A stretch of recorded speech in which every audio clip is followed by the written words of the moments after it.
We're back, Shu. Finally. It's been... We're alive. We've taken so much time off to move. Yes. You can see we're not done moving. This is a huge mess behind us, but yeah, we can actually do our first show in weeks now. Hope you didn't miss us too much. So, hey everybody. Welcome to the Going Analog podcast, in which three board gamers bring a different game and topic to discuss. I'm your host, Christina, and we are finally back. We are very sorry for our months-long break. We had a lot of moving to do. Shu got sick. He may hack out part of a lung later. We're still fine. He's not as infectious anymore. You were sick, too. I got you sick. Yeah, I know, but I'm not as sick as you. Yeah. Yeah, grosser. It's been a while. I think February was our last podcast, and we haven't missed much, right, in board gaming industry? Nothing has happened. No, nothing. Nothing major worldwide, no shifts. No, of course. No. Jokes, obviously. The board game industry has been dealing with huge uncertainty because of tariffs on goods from China. So we've invited a guest who may be tired about talking about this. Oh, yeah. But No, that's fine. Yeah. We are excited to welcome Dominic Crapuchettes. Yes. Oh, yes? Perfect. Oh, that's so great. Because all Americans butcher it, so it's fine. What should it sound like, Dominic? Dominic Crapuchettes. Okay, yeah, I can't say that. So you try it, Shu. Dominic Crapuchettes. I liked it. I think it was good. Not bad. Okay. Yeah. He's the founder of North Star Games and a lifelong board game designer. You may have played some of his amazing games, such as Wits Wagers, Evolution, Oceans, upcoming spiritual successor to Evolution, Nature, which we've talked about, super excited about, coming out still in August? Yep, at Gen Con. Yes, Yep. at Gen Con. Yes, as long as it gets on the boat. Yes. Yeah. We'll talk about Getting that. on boats is tough right now. Yes, yeah. So welcome to Going Analog, Dominic. Very nice to meet you. Yeah, finally. thanks. Yeah, this is fun. Yeah, we were talking before the show that I'm like, if someone were to ask us, what's the number one game that comes up all the time in the show, that not even intentionally, sometimes it's Evolution, I think. One of your original designs that led to Nature. And it's because it's a game about evolution, obviously, but there's so many fun stories from our games of it, our sessions of it, that's just like, I still remember specific things that happened in the game. I love hearing over a decade, literally over a decade ago. I'm like, I remember when Stephanie did this, and basically, I'll tell the story again. Just create good moments. Yeah. It does. It's everyone at the table. We were playing a 6-player game of Evolution. I think you're in this game, right? Yeah. And then everyone's being peaceful, and then our friend Stephanie decides to go Predator. And then immediately she's just like destroying everyone because she's the only predator at the table.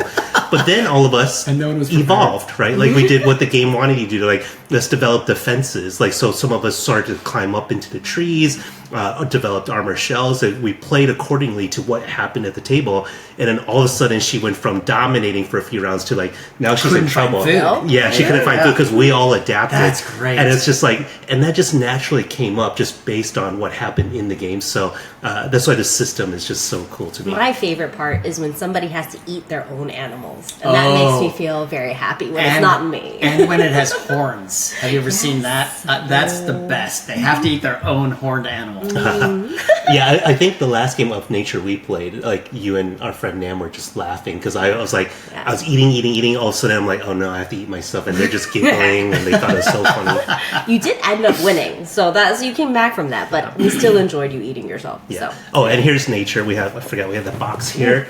So you can see this is... beautiful. Very exciting. In the system, so there's going to be a base game with up to 5 modules that you could buy for it. So far. Yeah. Mm-hmm. Yeah, we're working on the next 2 modules. I'm working on the next 5 modules, but yeah. Okay. And then also, like, if you back the Kickstarter, you could get the all-in-one box and such. That's the big box, which I have over there. Yeah. So Nature is a reincarnation of evolution, and there were, I'd say, 3 really important things I wanted to solve. Sounds like you guys have fun with the attacky, but it can lead to rich getting richer and poor getting poorer. And so I had to figure out how to remove the snowball. So there's no snowballing in Nature, but you wanted to keep the ramp up, like you feel like you're growing and you're getting better, you're leveling up. So really what happens is everyone levels up at the same rate, and any resources you lost from being attacked will come back in the next round with your new animals. So it works really well. It is also designed to be a modular game system, and I won't go into it right now, but this is really my grail game. It's the game that I've been kind of trying to figure out how to do for the last 15 years. And it's to be able to share my experience with Magic the Gathering. I was a pro player for a couple of years, and I could not share it with my family of gamers. I couldn't share it with my girlfriend. I couldn't share it with the people I played sports with, my college friends, my high school friends, like nobody. And I tried with everyone. And so this is really an attempt to figure out how to make a gateway into a game that has like lots of synergies and kind of this world of limitless possibilities. So that's what Nature's trying to do. Nature is much simpler than Evolution.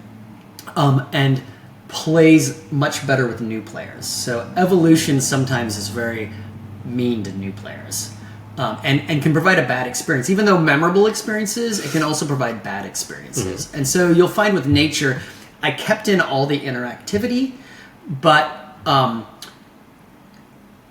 basically what'll happen is if you have a poor round, you'll score a few less points. So let's say 2, 3, 4 points if it was a really bad round. You get back all your resources. The ecosystem has changed a little bit. You try to adapt to the new ecosystem. And then every round is a chance to try again. And then see what your score is this round. And so good players are going to continually get good, go ahead by a couple points every round. But what doesn't happen, which happens in Evolution, is so what happens in Evolution is when you kill people, they're losing resources and they'll never get them back. And then they're drawing extra resources because their species are alive because you're drawing extra resources for having more. So really, Evolution turns out to be this real high-stakes, somewhat true-to-life ecosystem. And Nature's just designed to provide that same sort of experience, but a better game. Cool. Yeah. With all those years, in between, where you've been polishing that up, right? Yeah. And so it's simpler and plays faster and just as deep. Yeah. And then all these modules you can just add on, like just small little bits that just change the ecosystem. Yeah. We introduced a brand new player who hadn't played Evolution to Nature too, and we could see all of the possible sort of combos. It was very exciting. Nice. But there's still a lot of modules we haven't gotten to play yet, so we got to put those in. So plus you can mix and match them, which really changes things. That's huge, which we couldn't do in Evolution with the expansions, right? Exactly. Yeah. So thanks for joining us. We are excited, of course, to talk about some of the extra science background, because what's your topic for us today, Dom? My topic is how to design a science game. Yeah, I'm very excited to talk Basically, about that. In email, when we were discussing what topic, you suggested that, and I'm like, Christina didn't even get a chance. Topics. You suggested other topics, but then when you mentioned the science one, I'm like, that's the one Christina's going to pick. She didn't get a chance to respond yet, but I'm like, Christina won't allow any other topics, so she's going to nerd out. I was headed. It was fine, just want to enjoy it as much. And then, of course, Shu's here as usual. Hopefully he won't, be coughing, but it may come. Sorry. What's our topic for today, Shu? So it's a little overdue because we've been paused on the podcast, but tariffs. Dominic, you wrote a blog post for your Kickstarter update about the current situation, about how it's affecting North Star Games and the rest of the industry. This is perfect timing. So we're like, we'll dig into that a little bit later. Yeah, perfect late timing for us, but we're getting there.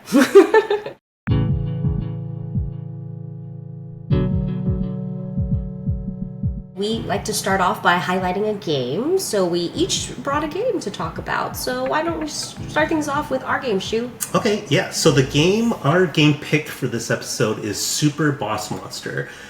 Some of you may have heard of Boss Monster before. I think it's sold like 6 trillion copies or something like that. It's like everywhere. That sounds accurate. Yeah, multiple expansions.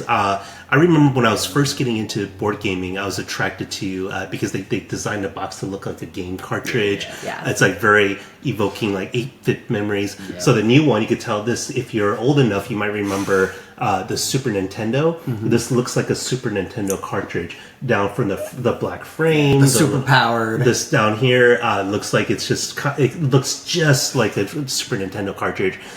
So that was an era that I grew up with, so I really love that. But if you played Boss Monster, the concept is you're now one of the bad guys. You're the monster that's building the dungeon, and you're luring heroes in to get. You're trying to draw them in with treasure, and then you want to kill them. If they survive your sort of gauntlet of traps and monsters, they'll do damage to you, which takes away from your score. But if you kill them, then you get their soul, and ultimately your end score is how many souls you've collected, right? You don't want them to damage you, you want to collect their souls. Super family friendly. Yeah. Well, it's super cute. Like, if you look at the art, there's nothing offensive or nothing violent. It's just all kind of tongue-in-cheek. You just take your soul. That's fine. Yeah, they just take your soul. So in Super Boss Monster, what they added was a town area. So now you can see the adventurers come into town, and then you can start to strategize over how you're gonna. Because a lot of the game is like, I want to steal that cleric. I want them to visit my dungeon before they visit yours because I want the cleric's souls. And so a lot of you're trying to position yourself to like make your dungeon more attractive. But there's now new areas you could put a little minion into to create new actions, like draw an extra room card to go into your dungeon, and then or discard a card to get more spells and things like that. Or there's another space where you could just put your minion down and add extra power to one of your rooms in your dungeon. So it gives a little bit more dimension to the game, and just this fun sort of like, now you have to resolve the town before all the adventures come to your dungeon. And then it used to be, I used to actually feel like the original Boss Monster was a little bit long. And it's been years since I played it, so I couldn't even tell you why. But I was like, this game kind of takes longer than you would think. But our plays of Super Boss Monster so far have like been pretty breezy. Like, you haven't had a chance to play it yet, Christina. But when I played, I'm like, this is going really fast. Like, everyone's kind of figured out you like the path, how much damage it's going to take, what's going to happen, and then it's just like, we played it in about 45 minutes or so. 3 players. So yeah, so that's Super Boss Monster from Brotherwise Games. This is their new edition. There's a deluxe one as well with like all the game trays and all the cool stuff in there. But this is like We have the less cool one. It's fine. It's It's still fun. It's still fun. Full disclosure, Brotherwise Games did send us this copy, so I want to make sure people know that. But yeah, so if you like Boss Monster, it's also backwards compatible with Boss Monster. So if you just want to like, I want to add the town and I want these new cards and new everything in this game, you can also play this with the old expansions, and they have all the rules to say, if you're playing with this expansion, there's what you need to do. If you want to just play with the old game, you can add all those cards to this game. So backwards compatible, like some video game systems are. Not all. Yeah. All right, and then that's Super Boss Monster. And Dominic, what game did you bring us today? I brought a game that I love. It is called The Gang, and it is a cooperative poker game. Have you guys played this? Mm-hmm. Yes. We got that Gen Con last year. Also, Gen Con, yes. Played so much of it. So good. it's great, right? Yeah. Mm-hmm. It's great for one. I love cooperative games. Poker can be intimidating to people because you're trying to win their money, or even your gain is their loss, and so it's just intimidating. And so a lot of people have really enjoyed learning about poker because now we're on the same team, and so I can explain what I thought was taking place, and then they're learning about how betting takes place in real poker. One of the reasons I brought this game, one, I love it. 2, I was there when it was designed. Oh, really? Yeah. So I'm friends with John Cooper and Corey. I don't know if you realized, but he's passed away since. So this was several years ago. John Cooper said, well, on the drive up here, I've been thinking about this cooperative poker game. And he kind of explained how it's going to work, which is basically how it worked here. And then Corey was like, you know what, I think this would be better, and came up with an idea. And they're like, okay, let's try that.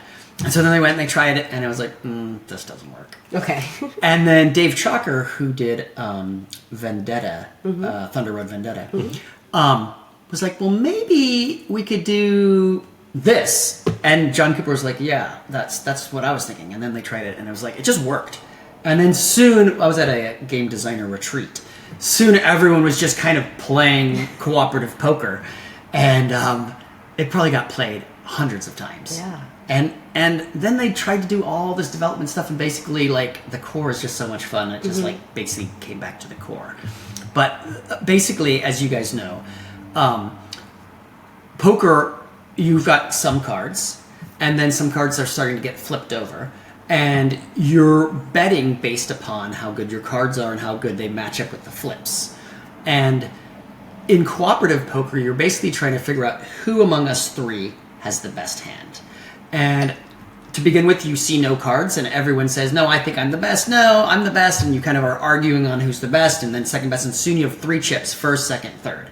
Then cards get flipped, and you see when the order starts changing, and you can look back under the cards, and then the only thing that matters is once you have 5 cards out in the center, you're going to create the best poker hand. Everyone's creating the best poker hand, and you have to decide who's first, second, and third on that last round. That's the only round that matters, but all of the other rounds were information to help you get there. Very Simple, elegant, so simple, clever. fun. Yeah, and then a lot of people who know how to play poker, like all of us at the round table, lots of fun. But then people who don't know how to play poker are enjoying it too, because they're learning about this game that they see on television that they're kind of intimidated by. What I really liked about that too, when we've played with people, like I'm not a huge poker expert, I know like the basics, but we played with people with like pretty much no context for poker sometimes, but through like just the first play when you fail, they're like, oh, I've got it now. And then as you're playing with the same group, you start melding and getting better and better, like a good co-op game. Yep, exactly. And they're learning about poker. I feel like better about poker. I'm still not going to play it, but I feel like, I do feel like a little bit of poker background is helpful because and it's mainly because I know poker enough that I think those are people I would want to play with, because we have played with our friend Benita, who's like, she's like calling her out. well, she just doesn't know poker as well, right? And then it comes with a reference card that has said, okay, you go from a pair high card to a pair to 2 pairs to 3 of a kind, etc. And it just never occurred to me, because I've played poker before, that for her it's like a linear progression, right? Of like, oh, 3 of a kind's not that great because it's so low on the list. Oh, right. And then where if you understand poker, it's like, oh, those upper the full houses, those are super rare. Yeah. So 3 of a kind is still a pretty solid hand. Sometimes a pair is actually one of the best. Yeah. So it's like it's that kind of that context of how the poker hands rate and how hard they are to hit. That's a little helpful, that a new person, even if they understand what makes what, they might not get like, oh, your straight is amazing. You probably have the best hand at the table, most likely. And then, but some people like they don't realize that. That's the fun part to calibrate. Where I was like, you consistently underrate your own hand, so I'm going to take this from you. So, things like that. That's a great game.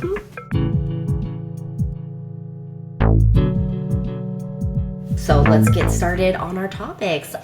We have not talked about tariffs at all. So on our podcast, we've talked about it in person, and we have a lot of friends who've been affected, unfortunately. So things are constantly shifting. So we appreciate what I really appreciate about a lot of your updates, Dominic, is like, so we follow a lot of your campaigns and stuff. I've always felt like you're really good at communicating to your followers, to your like fans and everything. Like it's very clear, and it's very seems very earnest when you're giving your updates, and I really appreciate that.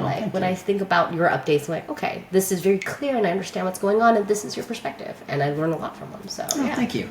Yeah. And so you put out an update about tariffs, and so where's North Star these days? So okay, I'll talk a little bit about that. In terms of that update, I had to make sure to not get political. Like that was my issue. Was like, okay, don't turn this into a rant. Don't turn this into anything political. Like, just really explain just the nuts and bolts. And so that was so it took me a few days to put it together. And that was really just making sure that I'm being really, like you say, really clear on like what is going on. So tariffs, as everyone now knows, is a tax that we pay when we import. And it's basically, when the tax went from, I'm trying to remember now, it just I don't want to say randomly, but very quickly, just escalated, boom, boom, boom, boom, boom, boom, boom, got to 145%. And nuts and bolts, 145% tariff, for me this year, would be $470,000 in taxes. That's in addition to what you would have paid? That's incremental. That's just taxes. Yeah. Just the taxes. Not Just income tax, because this is taxes before I'm profitable. After that, I'm not going to be profitable. I meant this is that amount you just said was just on top of what you were previously paying for all your expenses to ship. That number is, we've already ordered all of our games for this year. The taxes, so that's basically 145% of the costs of manufacturing. So I mean, I'll do a quick math, but that means we're about 200,000. Maybe $180,000 in manufacturing, and then the tariffs would be 470,000. So 100. I guess I probably did the math not quite right, but 100% of 200 would be 200, and so then another 50% would be 100. So that's 300,000. So I guess it's so more. So we're probably spending 240,000. Anyways, 400. The number I remember is the 470,000. Now we ran a Kickstarter, a pretty successful Kickstarter. For Nature, it raised $850,000, but we didn't price in the increase in costs. So we have to deliver these games based upon the pricing that we gave people, and all of a sudden the costs are prohibitive to make money. Like we're not going to make money with this campaign. Now, personally, North Star Games hit rough spots. Was going bankrupt. I bought all the assets from the investors because I wanted to own my games. I didn't want other people to own my games. And the last 3 years, I've been working on Nature and all the different modules and really refining and polishing it and making it smooth and replayable. Losing about $200,000 a year, keeping the infrastructure of way more employees than I should, because I'm burning through my retirement and I'm gambling that we're going to make this game successful.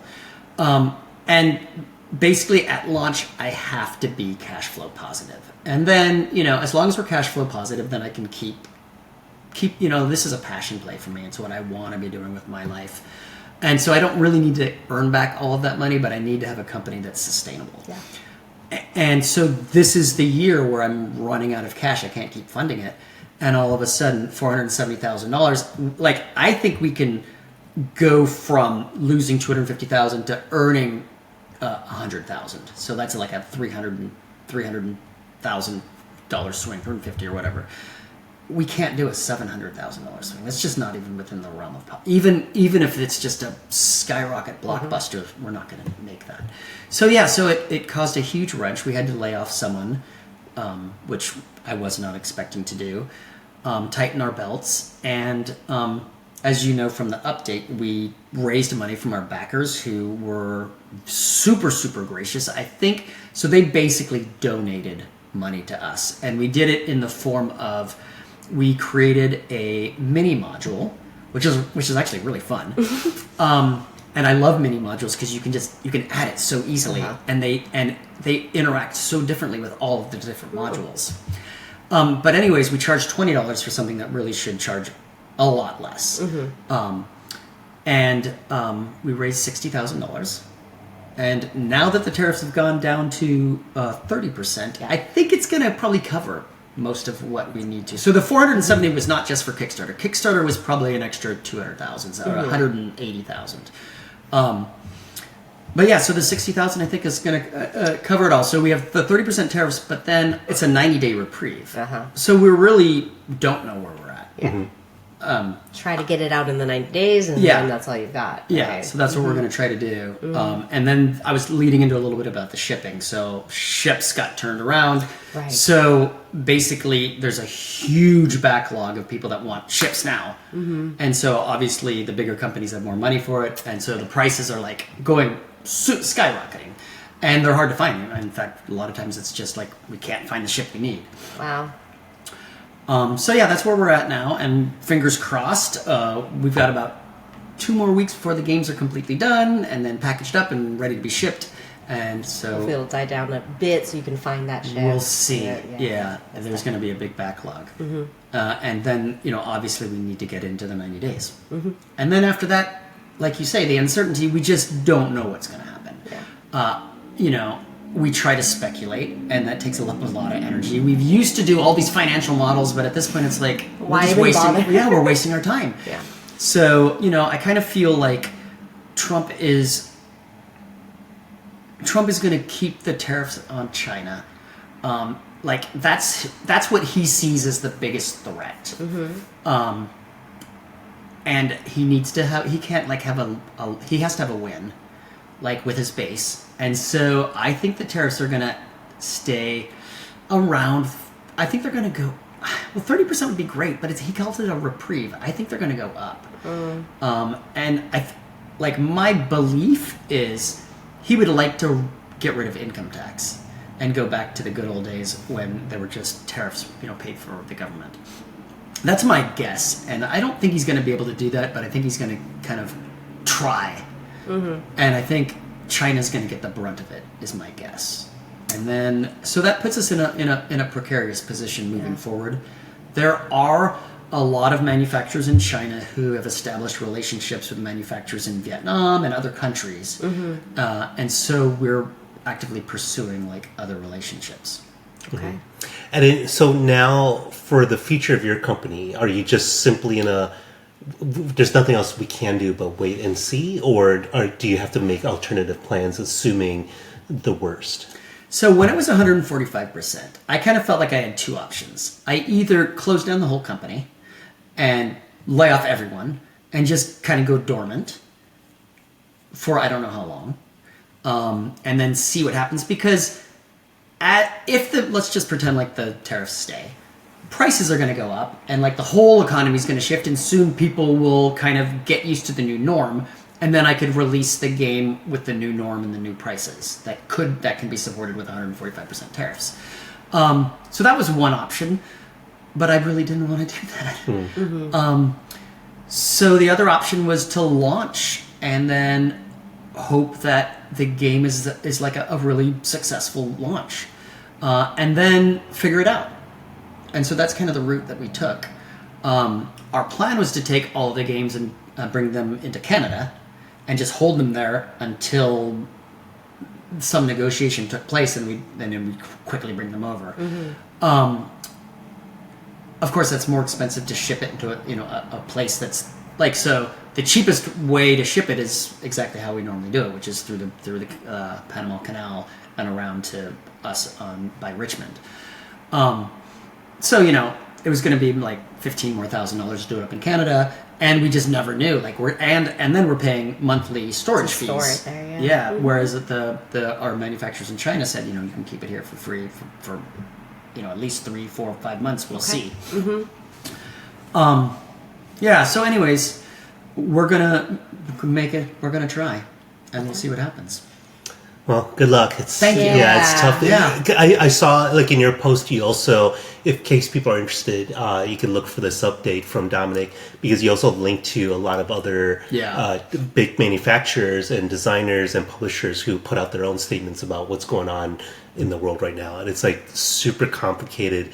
It just makes you if you ever thought about getting into this business, this is what probably turn you off. The board game business? Yes, the board game business. The best time. So hot. Strike while the iron is hot right now, yeah. One last question. So you said you are releasing Nature at Gen Con, which means you're planning on having a presence at Gen Con. Yeah, so that we've already paid for, so okay. We're there. Got it. We're there with sample games if we don't have anything to sell. Mm-hmm. We'll fly over games. Okay. Worst case scenario. And then what happens for the rest of the year in terms of your convention schedule? Do you have to reevaluate all of that because now these are big costs? Well, so we do Gen Con, PAX Unplugged, and Essen, and I feel good about just doing that. Mm-hmm. Yeah. Oh, cool. Yeah. So I kind of feel like conventions. We used to do 10 to 15 a year, and they take a lot of time. And so we were a much bigger company. We had 25 employees internally and another 5 full-timers. They hijack a lot of time. They hijack at least a week of planning, and then you go, and then you come back and you're sick, and then you take a while, and then so it's 2.5 weeks to get back into the swing of things. And I increasingly realized that a Kickstarter campaign brings in way more money, way more fans, gets more games out there. Now we're putting more energy into it. Yeah. But I just think that's a smarter use of our time than More going efficient. to all of these. Yeah, exactly. Okay.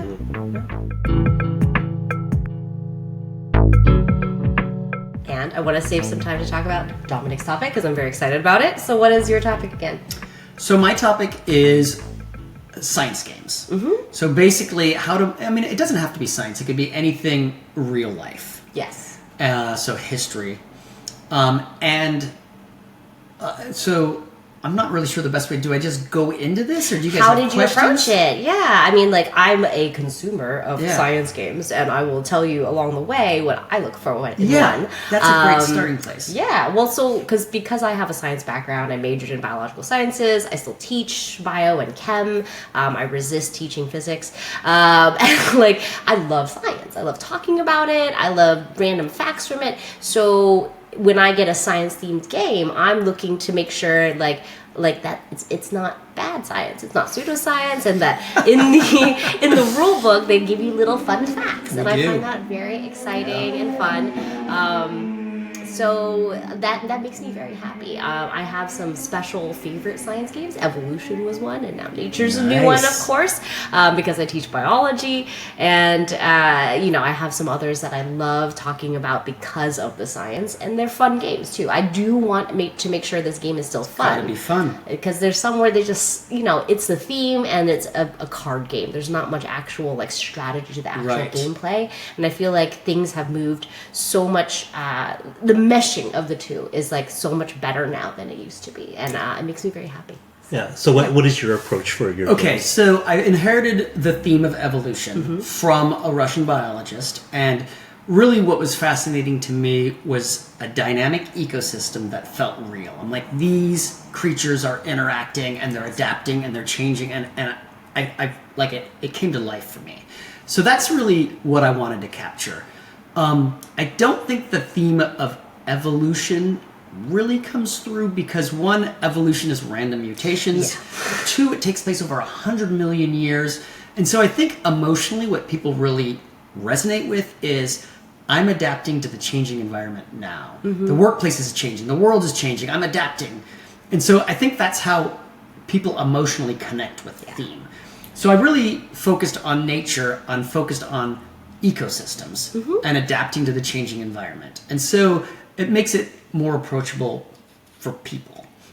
When it comes to the science, if you try to model really complicated stuff, a couple things happen. One, the rules bloat, and then it's really hard to teach, and then you're not reaching a lot of people. Two, if you really want to reach people, you need to figure out what is something iconic. And so I do a lot of research. So I'll study an ecosystem, let's say the Arctic tundra, and obviously there's an infinite amount of things you can learn about the Arctic tundra. So people can write their PhD, and then another person can write a PhD, and they can write their PhD about lemmings in the Arctic tundra. So like knowledge goes on infinitely in all directions. So the first thing you have to do is find something fun, and then find something iconic that other people will find iconic. That feels like the tundra, or like. So let's take the Amazon. When people think of the Amazon, they're going to think of parrots, macaw parrots. They're going to think of toucans. They're going to think of poison dart frogs. They're going to think of jaguars. So get into their head and then use those, like figure out what of those things interact and create interesting synergies, and then lean heavy onto those things. One of my favorite games is Ark Nova, where you're building a zoo, and there's a lot of different characteristics for each one, and they do say, and I appreciated it, in the rule book, they're like, we know that this is not actually a bear, but for gameplay and you're like, categorizing it to make the game balancing, work, right? and I get that, there are things you have to sacrifice about the science as long as you acknowledge it, that where it still makes a better game, and you still get the feel for that. So yeah. So, for instance, with evolution, climbing is not a trait. And so in evolution, you have a trait called climbing, and you can make your species of climbing. But climbing explains the impact to the ecosystem, and that's something that really people understand is like, oh, I'm climbing, and now a predator can't get me.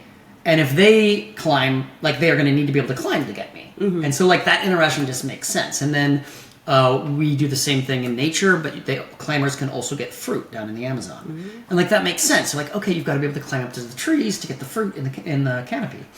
So the science, so we just like brush past that. Mm-hmm. Like otherwise the trait would say a tail that helps with climbing. Or claws and a tail that helps with climbing, and that's just clunky. Yeah, yeah. And we still get the same feel, and there's obviously a lot of traits that can get you that The ability to climb. Exactly. Yeah. And then that's what I sort of like about it. When it's a little bit more vague, though, you could say, oh, well, like, they are now able to climb, but I think because this animal I stuck it on, maybe it is a prehensile tail, and you can make your own sort of narrative about it. Yeah. And so I enjoy that part. So. Yeah. I mean, people enjoy evolution in nature, I'd say, for two really strong reasons. Mm-hmm. One, because I was a pro Magic player. It's a very good strategy game. But a lot of people enjoy this. I think more people enjoy the storytelling than the strategy. Like there are people that really want to win and they're strategizing, they're figuring out optimal moves. But the theme is so important to me, and I really want the theme to come out, and I want the theme to be scientific. So I'll have hundreds of traits to try to model things, and sometimes I can't model it very well, and I'll just throw it out. I'll be like, okay, what can I model clearly and with like a simple rule that really captures it?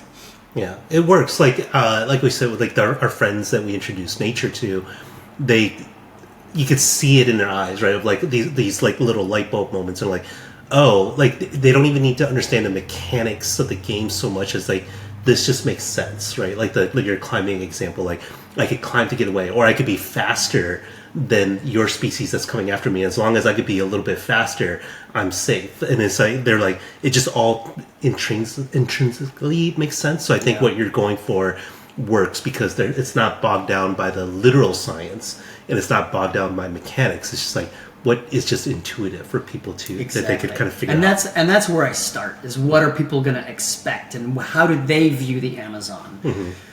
Yeah, and then once they have an anchor, I can stretch that a little bit with like little, because every card has a quote on there about the animal, and then I've got some comments in the rule books. So I can like stretch their knowledge a little bit, but they've got to start with an anchor that makes sense. And I think that's what I really like about a good science game, where the science or what you know about the science makes the rules make more sense, know? And then it's so much easier to teach, and I get excited when I teach it because I'm usually teaching those science games. But yeah. When your science, you mentioned like maybe perhaps scholarly papers and such. Like, where else do you do your research?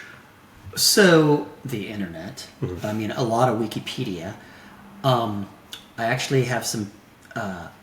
Like a professor of evolutionary biology at the University of Oxford has helped. So we do go to like some scientific advisors. Just like 2 days ago, we played with a woman who's writing a PhD on climate change. Oh, okay. And how humans are going to have to adapt, and how they dissipate heat. Because I'm working on a module called Climate. Yeah. It's the Climate module. And so, we reach out to a lot of people in the scientific community to just ask, is this working with the model? The vibe's good, Yeah, because we want to model things correctly, and you can't. So really, science and the world is infinite. You can just keep learning about every little thing, and so you have to figure out, well, what's the level we're going to be at, and then hopefully, and a lot of people do this poorly, and I do this poorly too sometimes. It's really tough to get right. You'll look at the story at this level here, and then a little bit of a different level here. So for instance, in nature, and I couldn't find a way to do this, you're kind of looking at it in two different ways when your population grows in size and eats more food. Like there is a really complicated mathematical way that you could be looking at it, but it would be really complicated to explain. And I notice every single time people get to this point, they like when they're trying to understand how bigger species get more food and why is it feeding more population, because they're bigger, so wouldn't it just be feeding more food for one population?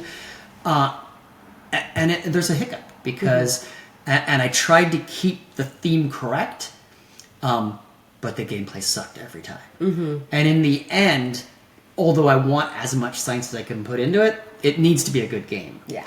And for me, the storytelling can't be set collecting. It can't be I'm reading a story on the words, like Magic has like the storylines.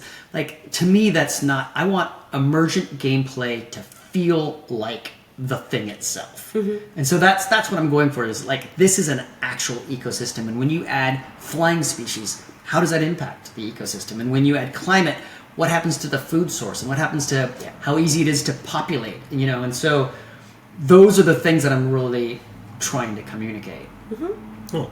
Are there examples of other board games, the science-based board games that you really admire? So my favorite games bring an ecosystem to life, and so like if you're going to do a let's just say sci-fi or whatever the word is for like going out into space. I want an ecosystem or economics. I want an ecosystem that makes sense. Like as resources become more scarce, they become more valuable. Okay. Mm-hmm. So I just want modeling. Like I prefer set collecting is fine and fun, but it's more fun and fun for when I'm playing with casual gamers but the games that I love the most create like a system that's coherent. Mm-hmm. I mean, as you've played Evolution, so that's my favorite type of like geek game. Your own game. You named your own game. Favorite type. There are lots of. I'm glad he likes his own game. Yeah.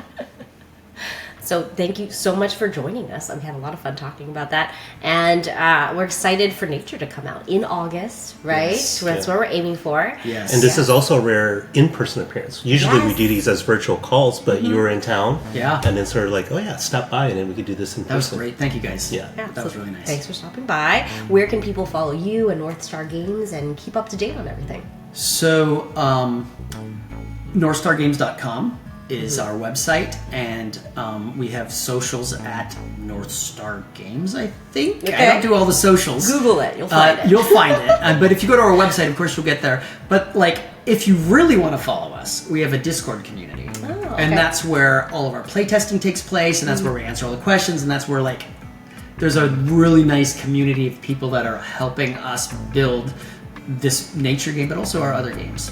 All right. So join the Discord if you're curious. Yeah, do it. We've got a lot of really fun different modules that are in the works and that are coming out for the first 5 modules. Yeah. And so we hope everybody enjoyed our show today.